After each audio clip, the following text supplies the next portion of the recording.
When the pandemic first hit last March, MARISA Sierra, who runs a paella restaurant in Mexico City, feared she would lose her business.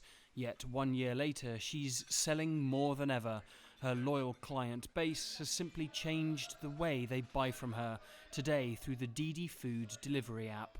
Y vendíamos prácticamente sábado y domingo. We would sell mainly on weekends for special events, but when the pandemic arrived, all of those stopped. So I believed the business would fail.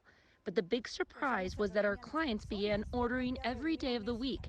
And instead of selling one large paella for 30 people, I would sell 30 individual portions around the city. It's the delivery food business that has sustained my business. Today, MARISA makes most of her sales through the to-go counter beside her kitchen. Since DiDi Food first arrived in Mexico in 2019, the company has continued to grow, and a big reason for that is while the competition like Uber Eats and Rappi have sought to sign large chains, DiDi has actively sought out even the smallest businesses to sell through its online platform. So for small, popular local restaurants like this one, DiDi is customers' first option.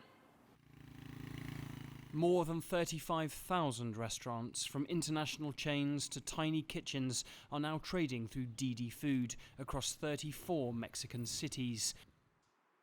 ANDREA VIDALES is the marketing director of DiDi Food in Mexico.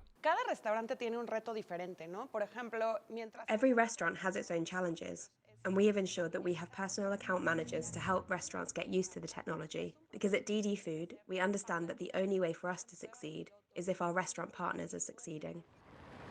But it hasn't always been smooth sailing. Costs must be adjusted, presentation methods adapted, and business models changed.